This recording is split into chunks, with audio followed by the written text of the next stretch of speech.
Hey everyone, welcome down to another Swing Quest video, and today we are going to be looking at how you can pure your irons, but this isn't a quick fix.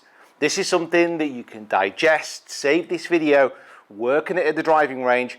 This is more of a long-term solution if you are struggling to strike your irons. But before we solve one of the most annoying things about golf, how about you subscribe to the channel if you haven't already? We are marching towards 100,000 subscribers here on YouTube, and it would be great if you could help tip us over the edge.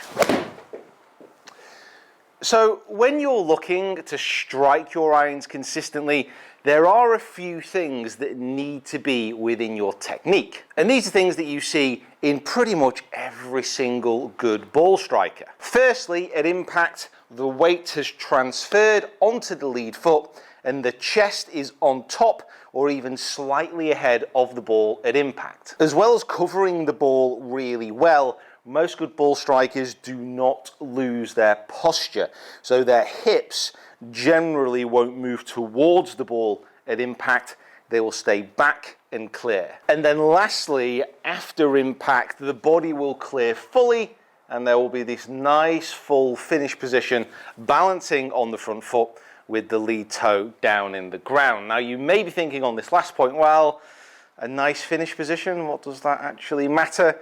We will get into that. Now, why am I talking about this not being a quick fix? Because we've done videos before about how to get the most out of your game right now. And obviously, if you've not checked out those videos on the Swing Quest channel, I recommend you do. But this is all about everything that you need to know and how you can execute a good strike consistently.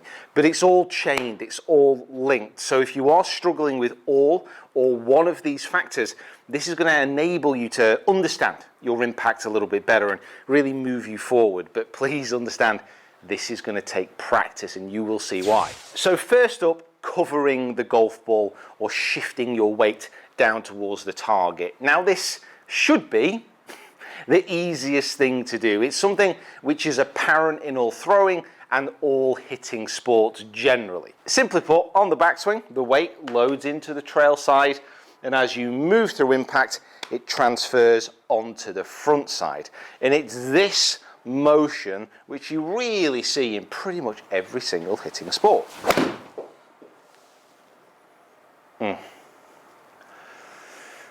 Oh, you know what, I'm gonna do it. In the next comp that I play, I'm going to talk through every single shot like a madman. Now, the reason that so many golfers struggle with this aspect of the golf swing is this: the ball is on the ground. Now, because the ball is on the ground, the temptation is to try and help the ball up into the air. And I've lost count of the amount of lessons that I've given where this is one of the big issues, because as the ball is on the ground, a natural reaction, and if you do this, trust me, it's not strange, it's not unusual, it can be frustrating, but it's perfectly natural, is that when that ball is on the ground, you want to try and lean back and help it up into the air. But when you lean back and when you try and help the ball up into the air, that's when it starts to introduce the fat strikes, because your swing arc bottoms out too early, and it also introduces the thins as the club bottoms out, the club ascends, and it catches the middle of the ball. So it becomes a little bit of a trust exercise. I've got a 9-iron here to kind of strike these shots, but this is something similar with every single golf club in your bag to different degrees. On the club face, you have something called loft. Now, loft is the amount that the face is pointing up towards the sky. If I reduce that amount of loft down to nothing, that would be a 0-degree club. And if I introduce the normal static loft on this 9-iron, this is going to be about 40 degrees. As you transfer weight into the lead side and as you try and keep your head on top, slightly ahead of the golf ball, we want the hands to be returning slightly ahead of impact. Now, as the hands return ahead of impact, the amount of loft on the club face is reduced. This is called dynamic loft. The reason I'm telling you this is because even if you reduce the amount of loft on the club, there is still enough to get the ball up in the air because of the magic of backspin. And that's why you see a lot of the best ball strikers, they hit the ball first, then the turf, and produce a lovely crisp divot after the ball. That is the angle of attack moving down. That is the ability to keep that weight on the front foot and to keep that chest on top slightly ahead of the golf ball. So if you are struggling with this, nice little simple drill that you can use.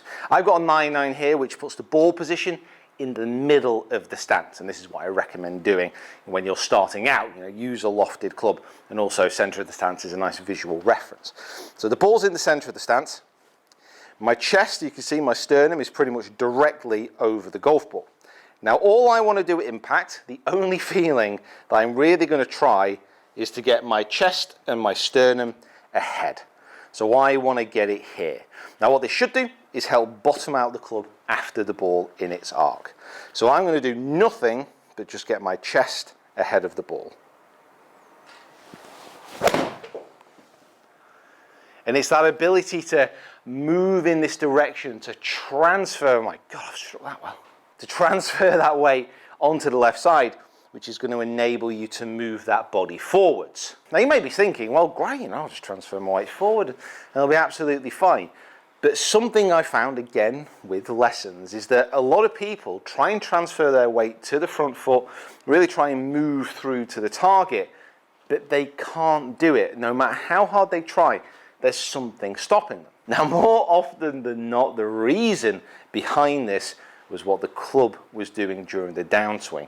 Mostly because it was coming too steep on the downswing plane, coming over the top, moving in this direction, casting, whatever you want to call it. It was the club moving in this direction through impact. Now in the back of your mind, you might be thinking, well, you want to hit down, you want to be moving here, you want to be striking in this direction.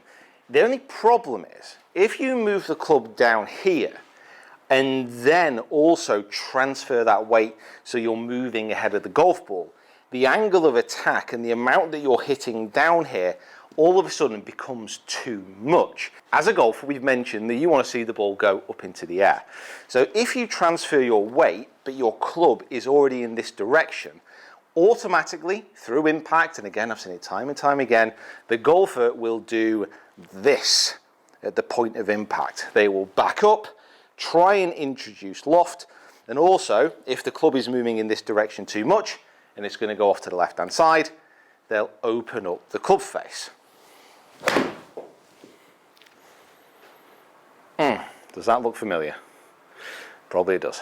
And this is why I can understand how golf can be so frustrating, because you can try and move onto the lead side, you can try and apply pressure as much as you want, but if you're coming in too steep and you're swinging a little bit too much from right to left for a right-hander, you're automatically going to back up. I cannot emphasize how many lessons I've had that have been so frustrated because they're trying to strike down, they're trying to get that divot, but they're not able to because of that backup motion. It is natural. It is a reaction because you understand you're coming in too steep. You're a natural golfer. You have the ability. Let's see how we can unlock it.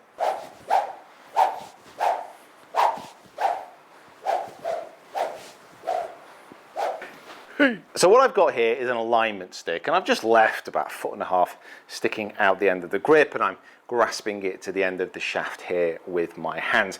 Now you can hit shots like this, but in general this is just a drill to get the feeling of what you want to see. So with the alignment stick in this position, just get yourself set up, try and kind of imitate a nice posture if you can. Take the club up to something around where the top of your swing will be. Now if you're coming in steep and you're coming over the top, you will see that the angle of the alignment stick starts to point down at the golf ball in this vertical manner. Now what we want to see in the downswing is if you can keep more of an angle within this alignment stick. So feel like it's pointing down a little bit more outside the golf ball. This would obviously be quite an extreme position here. And remember, the alignment stick is just an extension of the shaft and what the club is doing. So if you can get the feeling that this alignment stick is pointing more out in this direction, the club will be moving in a more shallow direction into impact. So it won't be going here, it will be going there and there. Now, shallowing the club in the downswing, this is something that many golfers do struggle with. So that is a great drill to use, a great visualization drill to use as well. But if you are still struggling, don't be shy. Check out more of our videos. Go get yourself a lesson as well, because it's imperative that you can make this type of motion during the downswing. Because if you can make that type of motion, all of a sudden, you can transfer your weight, because you're not coming in here, you're not having to back up. You can simply move into a slightly shallow position, hands still moving out towards the ball, and rotate. And lastly, that nice full finish position. The reason that I brought this in is because it just links the two things together. It links the transfer, it links the striking down, and it links that little checkpoint of being slightly shallow moving in with that turn. Because if you can get your impact, so your chest is on it, slightly ahead of the ball, from here you can rotate, you can turn, and you can hold that finish position. If you swing through and you find yourself here, you'll know that you've backed up. You'll know that you've tried to lean back through impact to help the ball up in the air. Oh. Still a great checkpoint. It really, really is. And it's nice and simple to do. I mean, players can get into an artificially good finish position at times, and you can film yourself just to see if you are transferring your weight, if you do have that shallow. But a really quick checkpoint is, as you swing through, just try and get that chest pointing down towards the target, matching up with your belt buckle, and see if you can hold and relax. So as long as you can get into a position, chest, belt, facing the target, resting on that back toe, you'll know that you've transferred your weight. You'll know that you're in that nice full finish position. Okay, thank you so much for watching. Make sure you take these tips to the range and give it a go. If you do want to continue your swing quest, please check out these videos here.